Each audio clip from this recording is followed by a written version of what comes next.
Fargo is a dog and pony show, a trick film intended to make a metafictional point by exploiting the film's viewers' presupposed moral vacuousness and lurid fascination with sex and violence. That was a lot of words. In the actual... It's not a film of substance, and the point is that truly, in the sense which the Coen brothers mean it, only insubstantial, half-realized characters could be fans of it naturally. To realize this point is to be realized, though, and no longer be a fan. This person must be really fun at parties. Oh, man. Look at it this way. Fargo is brilliant, but still only the most menial kick 'em when they're down sense of the word. Wait, so it's still brilliant, but 1 star? What? That was a 1-star review from IMDb.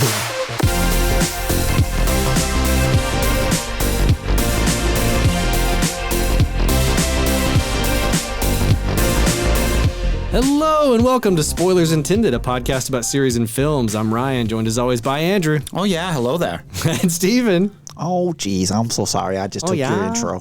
Yeah. And in this episode, dagnabbit, if we're not reviewing the gosh darn 7-time Academy Award nominated 1996 film from the Coen brothers, Fargo. It doesn't even take place in Fargo. Oh, yeah. Just a little bit. Just a smidge. Brainerd. Like as a treat. 2 minutes. As a treat. Yeah. All right, so real quick, gut reactions. What did you guys think, Steven? I mean, I liked it. I thought it was a good film.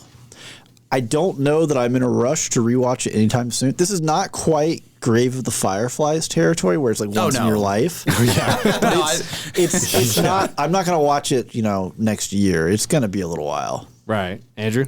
Pretty much the same. I actually thought this was really, this was just a very good film, but if I'm going to watch a Coen Brothers movie, I'm not going to pick this one. There are other, there are other ones like Burn After Reading, catalog. Big Lebowski, Brother Where Art Thou. Yeah. Brother Out There is also a great film. Yeah. So I love this movie, and it has a special place for me. I will agree that I think there are better Coen Brothers movies after it because they've come a long way. Well, I don't even say better. I would say just more entertaining. More, thank you. More entertaining, because this one, for me, when it came out, was so unlike anything I had seen before. And especially for, honestly, how short the film is, it feels very slow-paced. It is. It is, but it's to me, it's a deliberate slow pace. I mean, it is very deliberate, but it's very like Midwestern. It's that. It's so Midwestern. But from like an entertainment perspective, it doesn't move along, if that makes sense. No, it's not a action-packed. Like every other scene is something crazy going on. Because the fun part is you'll be watching these scenes and you're like, all right, where is this going? Like, what are we doing here? Right. And then like they get to the point, you're like, ha ha, that was good. Yeah, the punchline lands, you're like, oh. It all pays off. It does. Yeah. Okay, so let's get into a plot summary. We got it. Minnesota car salesman Jerry Lundegaard's inept crime falls apart due to his and his henchmen's bungling and the persistent police work of the quite pregnant Marge Gunderson. Quite pregnant. What a descriptor. I know. All right, this was released March 8th, 1996, written and directed by Joel and Ethan Coen, who you probably know from The True Grit, the remake, No Country for Old Men, Raising Arizona, The Big Lebowski, Burn After Reading, Oh Brother, Where Art Thou, and many, many, many more. Yep. Music by Carter Burwell, who did some recent stuff like the True Grit remake with them. He did a couple other Coen Brothers movies. He did The Banshees of Inisherin and 3 Billboards Outside of Ebbing, Missouri. Banshees of Inisherin was up for Best Picture last year. Yeah, okay. I knew the name, but I have not seen it. Colin Farrell and Brian Gleason, I believe. Sounds good. Yeah, why not? I don't know. I wanted to see it really bad. It looks like a really good movie. Starring Frances McDormand, William H. Macy, Steve Buscemi, and Peter Stormare, and a bunch of other assisting characters, if you will. Box office was $24.6 million on a budget of $7 million. So good return. Yeah, they made bank back, honestly. Yeah. I imagine it was probably a small crew. They didn't have a ton of actors necessarily. And this is very much so kind of like a borderline art house film that was, I don't want to call it awards bait because it doesn't feel like a film made for awards bait, but it got a lot of nominations. This movie feels like a movie that they just wanted to make. Yeah. They had this story and they're like, we got to tell it. This is just fun. Yeah. All right. Overall thoughts. Who wants to start off? Steven, you can start. You want me to start, huh? Lead it Ryan, you can start. No. I got it. So, now I want it. Cinematography on this, I think, is my standout. That was fantastic. Because, and there are so many shots that are just the white, with something small moving through the scene, and then you have the white sky. Just some couple of, like him in the parking lot walking away, like the top down shot. Oh yeah, after One of my favorite shots spoilers. is whenever Steve Buscemi's character is driving his car and he goes around the parking lot of fresh snow. Oh, and yeah. he's just like and like making all around in it too. Yeah, it's like, dude, just pick a spot. There's like 80 spots up here. Pick one. But it's Why such is a it good so shot hard? because it's just nice and static. You get to watch him just mosey around. Well, and it does, like, I love and appreciate, filmmaking. Well, like we reviewed The Holdovers in March, and like that was a movie that went back to a lot of like lock it down on a tripod style shots. They feel very similar in a way, despite the Holdovers being set in an era a couple decades like the preceding 70s, this. yeah. But at the same, I say that, but this is technically set in '87, so they're actually closer. Closer to time than you would think. Thought. Yeah. But it does be feel similar. To be a mid-90s movie, this movie was shot not in the style of like The Rock and like a bunch of mid-90s movies, No Michael Bay Can here. you imagine this film as like a Bayham film? Oh man. Oh no. Nicholas Cage is just out there. Gosh, yeah. Don't you know? Don't flares. On his knees in the middle of the highway. I'd love to see Nicolas Cage try and do a Midwest accent. That's got to be out there somewhere. It's got to exist somewhere. We'll get our research team on that.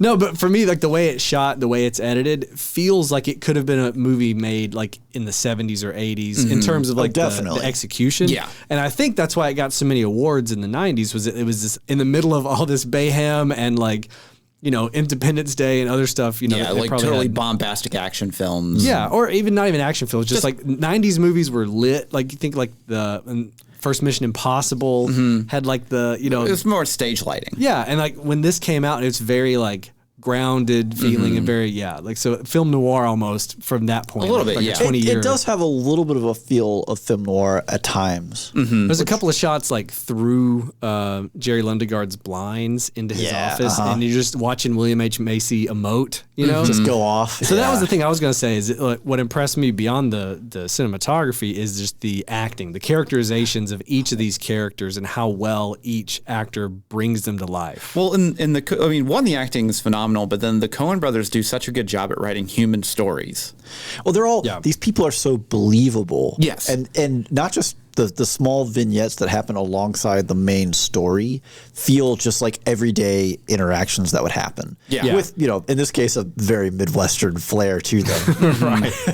Well, the thing that I really like about Frances McDormand's character in this film is that she's, very unassuming, super Marge. Nice, person, but then like she is sharp as a wit when it comes to like figuring out clues, Police work. like good serious police work out and here. it's one of those things where I'm just like, this is how you write this kind of character. Right.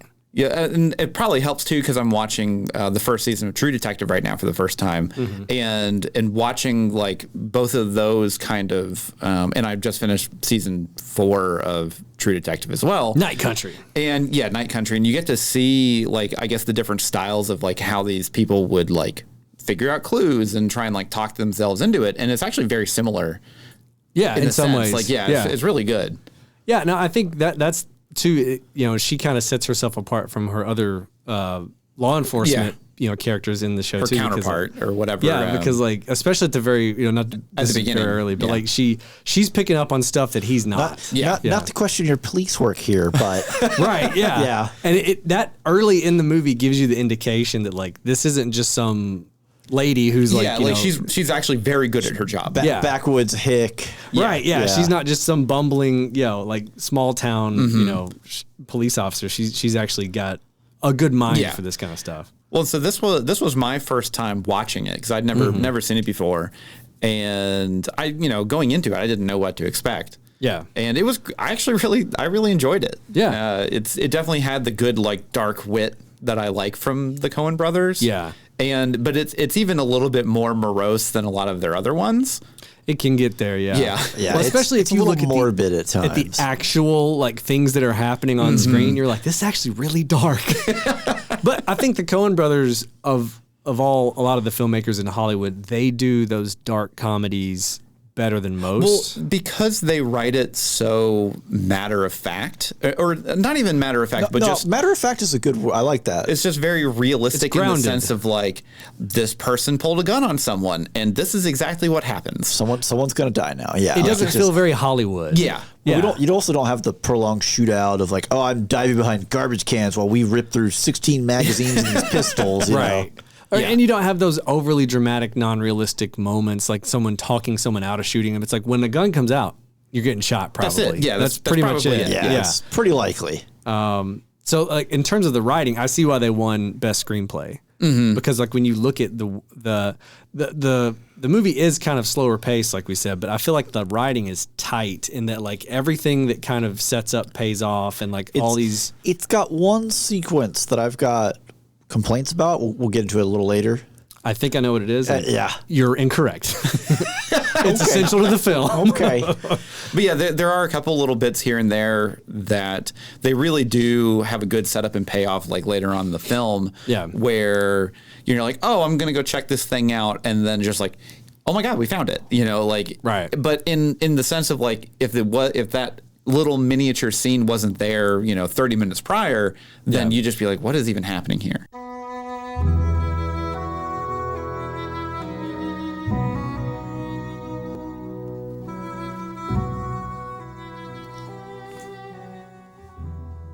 Oh boy, don't you know, if you've got a long road trip ahead of you, well, we've got a website for you with all the content you can listen to on the road. All the Midwesterners are just driving off the road. Oh, right now. slipping in the They're snow. finding out our addresses. That's not how we sound, yeah. Spoilersintendedpodcast.com, I'll get you. Oh, geez. Golly willikers. What's on that website? Well, we've got all of our previous episodes along with links to things like our Discord, socials, and Patreon. We have Discord that you can come and join. It is awesome. We have a fun little community. 100% free. It is 100% free. You get to chat. We talk about what we're cooking, what shows we're watching that aren't what we're reviewing, like, or what we are reviewing. games, all sorts of fun stuff. Yeah, we also have social. We have Facebook and Instagram. Follow us on both those. We post a lot of fun stuff. And if you want to see what we're going to be reviewing next, that's the best place to find out.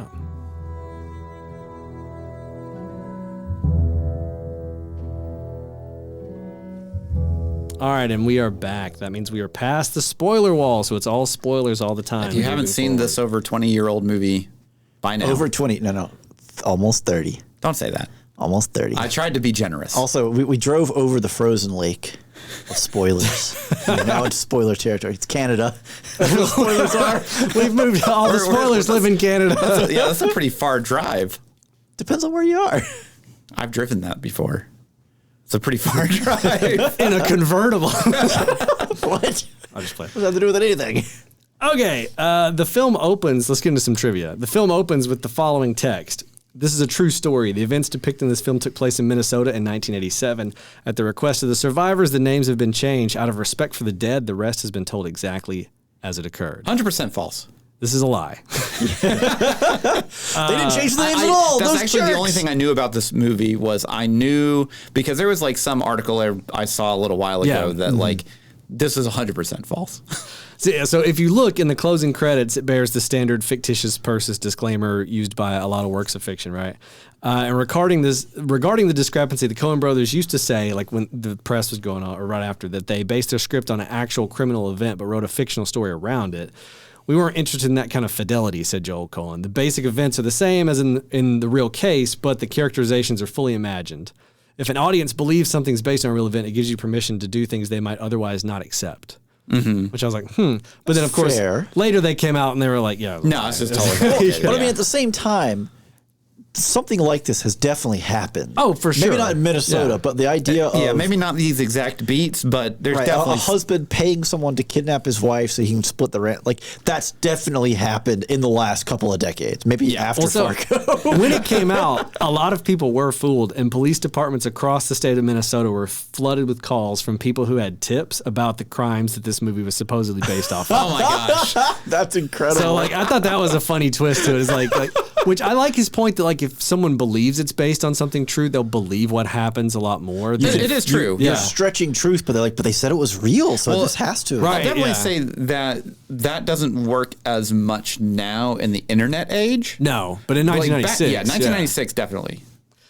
So Joel and Frances McDormand, so Joel Coen, Frances McDormand, and John Carroll Lynch conceived backstories for their characters so they could get a feel for it.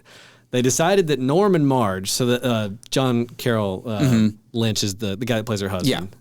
They decided they met while working on the police force, and when they were married, they had to choose which one had to quit. And since Marge was the better officer, Norm quit and took up painting. And that's where we're at the when he's trying to enter the duck competition. I gotta say, I love all of their interactions. Oh, they're incredible. great. So good. Especially again, it's the first scene we even see her in, and it's gets the call, and he's like, "You need breakfast. Margie," and he gets up and makes her eggs. It's like the sweetest thing. I'll make you eggs, and then she eats what she can, and she leaves. And he just slides the plate over. Yeah. So when Carl Showalter, or Steve Buscemi's character, calls Jerry Lundegaard for the deal to be done, and he tells him 30 minutes and we'll wrap this up. From that moment, the film's running time is exactly 30 minutes. Oh, interesting. Oh, nice. Yeah. Okay. I don't know if that was intentional or if it just happened to play out that way. It almost has to be intentional.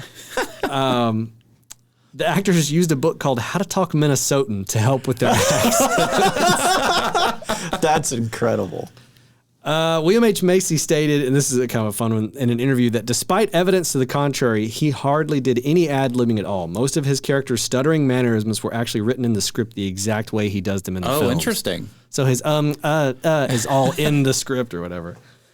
There's only one scene shot on a bright and sunny day. Cinematographer Sir Roger Deakins, by the way, hated that it was sunny, feeling that it went against the movie's mood. Well, so now that I know it's Sir Roger Deakins, it makes more sense because 1917 Skyfall. Right, exactly. Yeah. Yeah, he's good at what he does. He's good at cold scenes.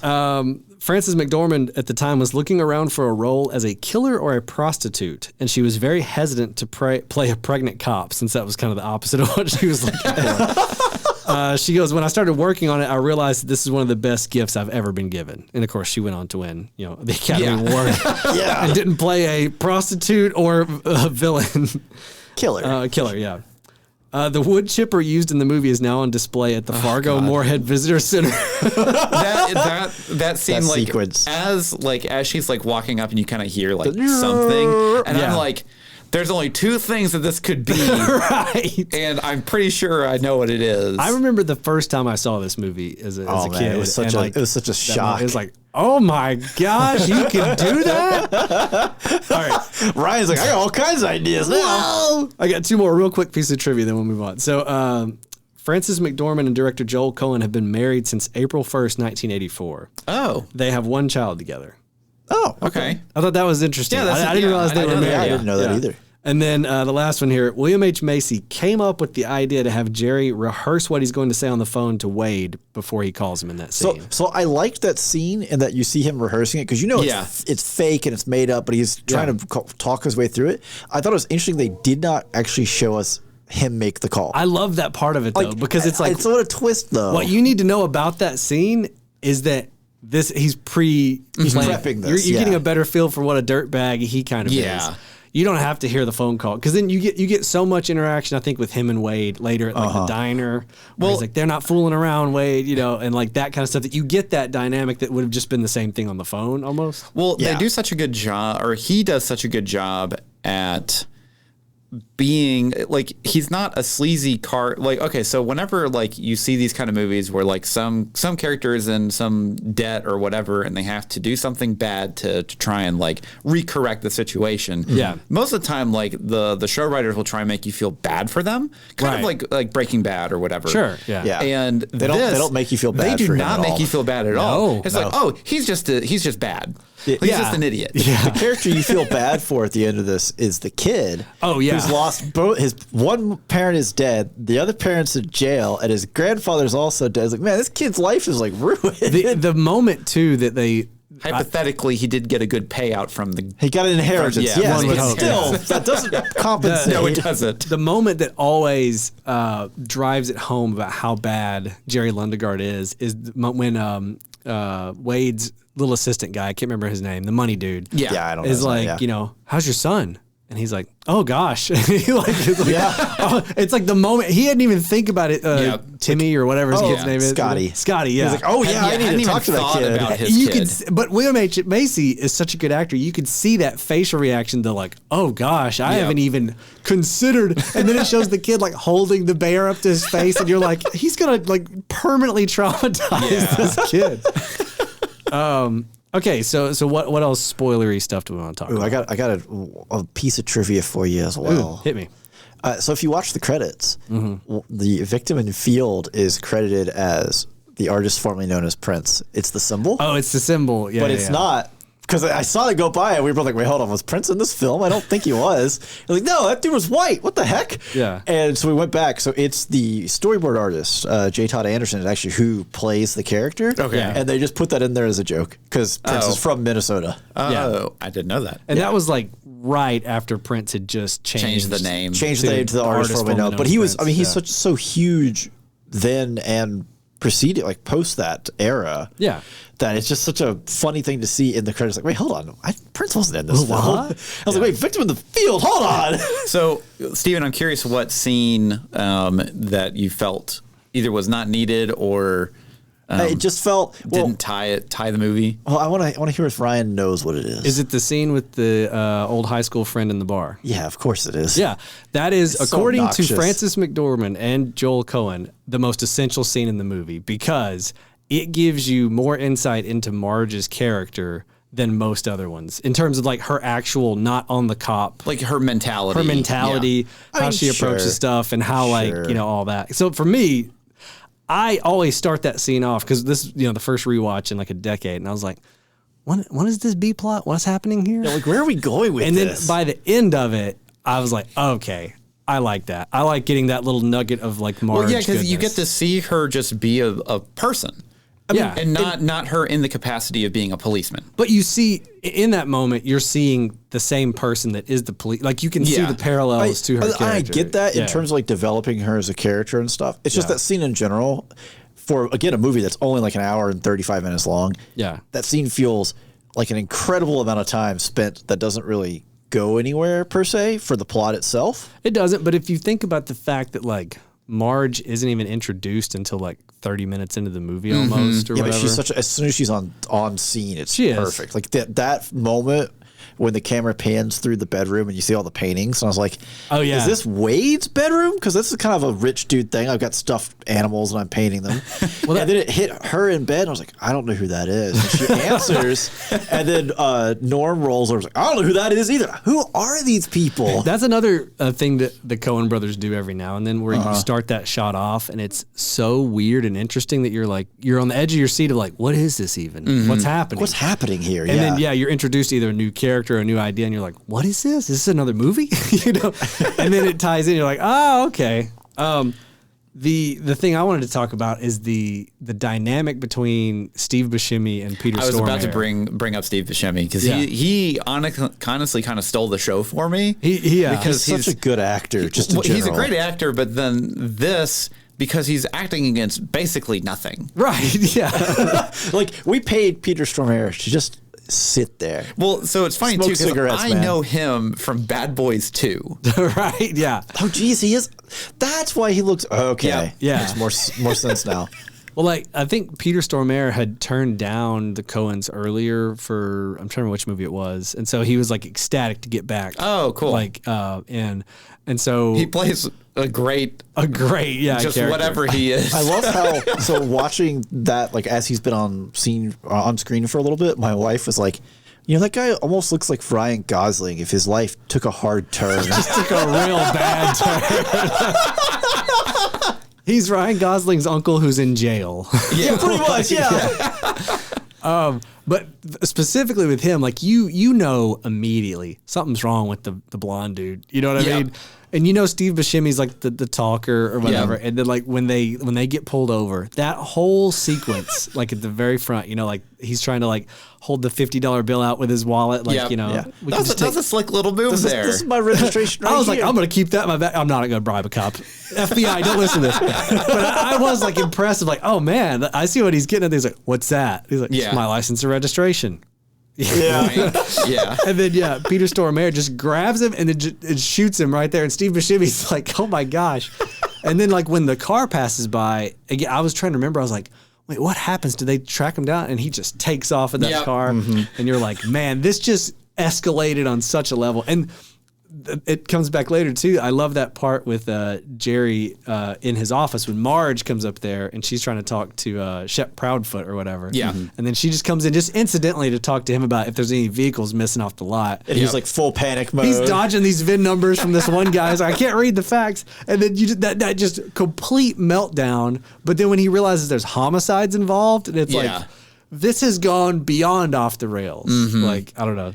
Both those scenes always stand out to me. I love the sequence when like he's dealing with the dude with the VIN numbers, and it's the shot looking into the window of his office. Oh, and yeah. He just picks up the desk board, just starts slamming it down. Well, he has some good meltdowns. He does. Movie. So the Coen brothers do such a good job at writing these characters, especially like the father.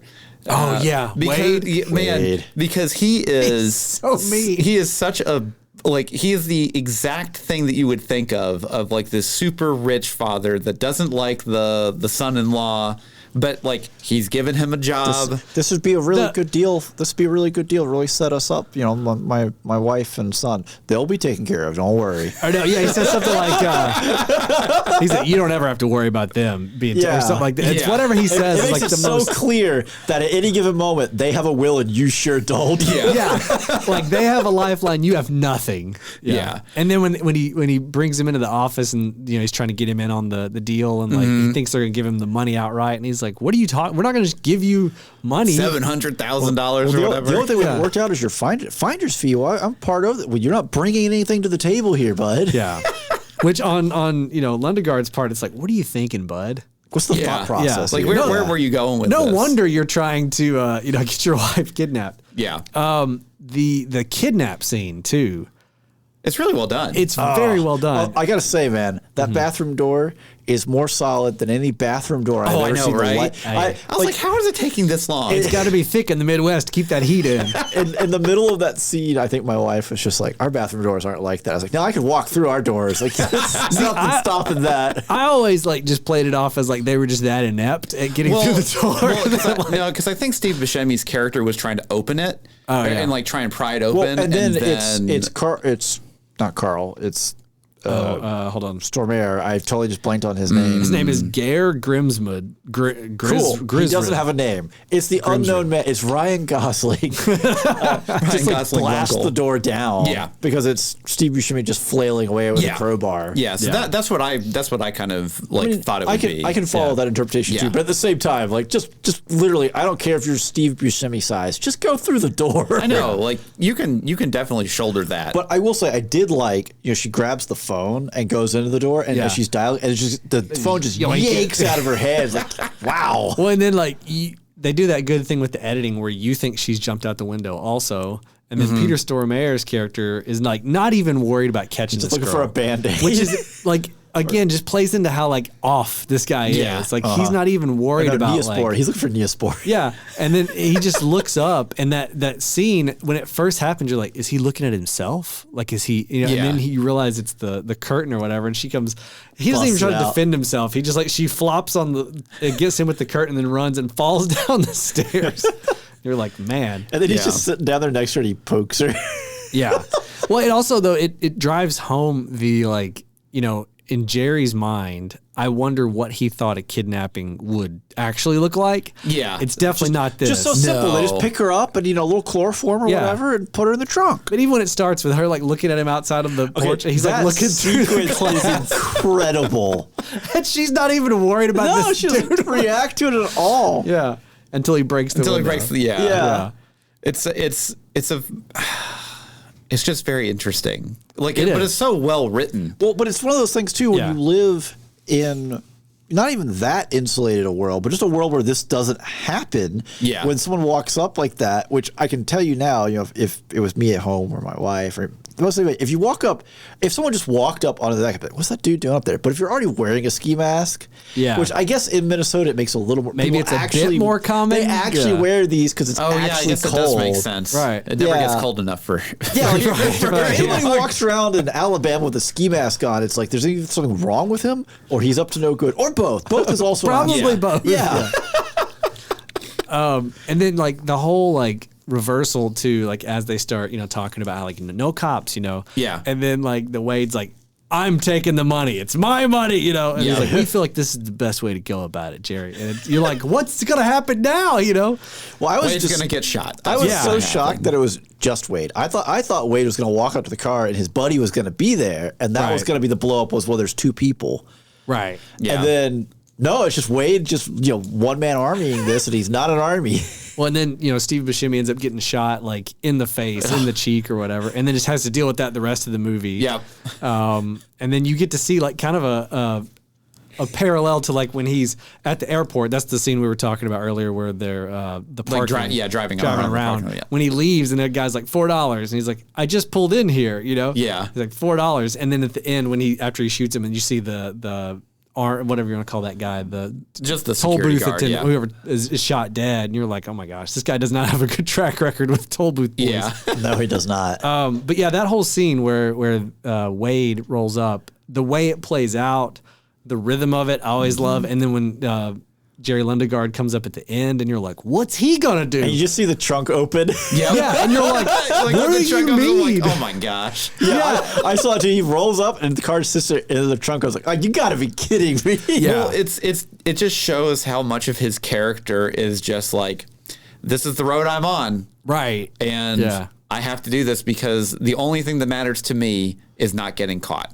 Right. Yeah. Like it has nothing to do with any of it, like his wife, his kid, or anything like that. No. And it just shows how much of a dirtbag he is. Yeah, how selfish he is. Yeah. Well, and I think that it also plays out through the ending when you see they catch him in the motel, and you're just like, of course, this is where this guy would do a terrible job of escaping. He would not hide his identity good enough, and like here he is. Yep. Yeah. And then, so when Steve Buscemi comes back to the cabin, and then all that stuff has happened with Gene. Gare, however you say Whatever his name name. is. Yeah. Gene and Ryan Gosling's uncle. Ryan Ryan Gosling's uncle, Peter Stormare. Blonde boy. And he's clear, like she's dead. Yeah. Steve Buscemi shot. He's hidden the money, in the snow or whatever, and then like all that happens, and it That's gonna cuts be a away. very happy farmer one day. Yeah, one day. I thought, as soon as this thaws out, like somebody's gonna be like, "What's it's gonna hit that?" summer, that farmer's gonna be like, "What's this thing?" Oh my Cool, $1 goodness! million. But yeah, all that leads to the climax of the wood chipper. Yeah. And just that whole scene, like she's driving around, and it's the bar owner, right? Is he the one that tips him off to Yeah. like?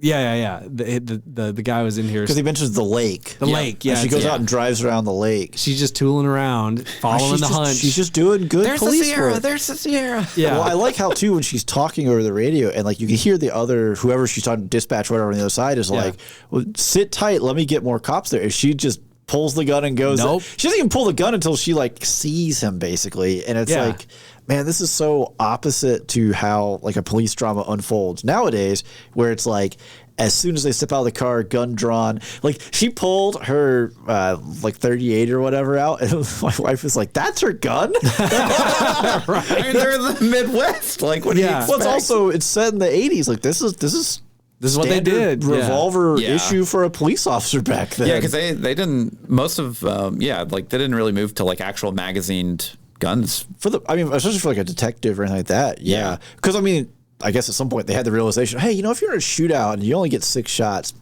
if we could get that to like, I don't know, 25, it'd be a lot better. Probably, yeah. Yeah. But again, I think it speaks to that time of like small town. I do love how the second that he realizes that she's there pointing the gun at him, he doesn't even try to like attack her. He just runs. Oh, no, he throws the log at her. Well, like, but then he's gone. That basically doesn't count. Yeah. Like, it's just a distraction. yeah. Yeah. And she's just out on that ice behind him taking those shots. Yeah. So good. All right. Well, I think we've already covered this a little bit, but let's go on real quick. Would you rewatch it? I would definitely rewatch it, but not anytime soon. Right. This isn't a movie that's like put it on whenever. Yeah, this is definitely not. Got to be in the mood for it kind of type thing. I feel like this has ended up kind of like right now. Let's say in my life, I'm in a rewatch Coen Brothers films over a certain period of time. This is now at the bottom of the list. and that speed of my rewatch is going to be stretched out over so many years that it's going to be a decade. Right. Yeah. It'll get rewatched. It's just not anytime soon. Yeah, because like I'll say like a movie like Burn After Reading is much easier for me to rewatch. Just kind of whenever. Or Big Lebowski, Oh Brother Where Art Thou. Well, so those are real easy to just put on. Oh Brother Where Art Thou, Big Lebowski, and Raising Arizona have like the same energy on some level. And Burn After Reading. Yeah. Like the same, I can see it. Almost madcap comedy energy to it. Which is what you're almost looking for in Fargo, but it's so much more bleak. It's very, And so Fargo feels more like No Country for Old Men to me. Yes, very much. Got the police procedural drama style, you know, storytelling. Things are serious. There's some like dry humor here and there, but it's like it's a very and it's a very well written and unfolds in an interesting way. It's a very subdued film. Yeah, especially Fargo. Like I do want to mention really quick the music because we kind of touched it a little bit and we played some in the after. Like I love a lot of the music's scenes. actually really good. It fits so well. Yeah, it just kind of exists, and it's not like a score that I'm going to like put on a playlist, but it's not like it's good. But it fits the vibe. I feel like some of these songs could very easily slide into a playlist, and over the course of you may not be like, oh, it's definitely Fargo, but if it's playing, you just be like, oh yeah, this is a mood. Yeah. So I think between the writing from the Coens, the acting from Francis and William H. Macy and everybody, our principal characters, Roger Deakins, cinematography, and the music. I think this movie. There's a reason this was nominated for so many. Yeah, I think it's definitely. For sure. I think the cinematography really pushes it for me because there are so many well constructed scenes where it's just that flat line through the middle and you move your object through it. And it's really basic stuff when you think about it, but you just don't see it very often. Well, there's a scene towards the end, close to the credits, where it's just white and you don't know what you're even looking at until the car starts to come over the hill and you're like, oh. With the lights on, Yeah, and then the scene, like it's almost like it melts into being or whatever. And that's also obviously how being the shot film, on film, it just looks great. Yeah. And that's how the film opens too, with the car going down the road with the bird on the and you're like, I don't really know what I'm observing here. Like, okay, he's got a car on a trailer. What is going on? Yeah, it's almost the same energy as the open. All right, well, before we wrap things up, let's talk a little bit about our Patreon. For $1, just $1, one measly dollar, you can gain access to all of our bonus content. Patreon picks polls where you get to vote on something that we are going to review. You get early access to it. We have tons of content that you can access for just $1. It's the best way to support the show. All kinds of wild, wacky, zany things going on. You want to talk about different energy, right? Like we have some energy in these, but the bonus episodes, those are their own kind of energy. That's like the madcap energy of us, like the burn after reading, full on Brad Pitt gym instructor going on in some of those. We have a lot of fun on those. Yeah, dealing with ChatGPT, U.S. presidents, all sorts of fun stuff. Taste testing stuff until we make ourselves sick. I watched a video the other day of an internet channel. They tried like 80 different chips in one video. And I was like, we've been 30 and I felt like I was going to barf. Terrible, I don't know how they need a lot of Pepto. Or they take a lot of time filming it. Right. All right, well, that sounds about like all the time we have. So as always, follow us on social, leave us a review wherever you're listening now, and share us with a friend. Until next time, I'm Ryan. I'm Andrew. And I'm Steven. And every spoiler was intended. Don't you know?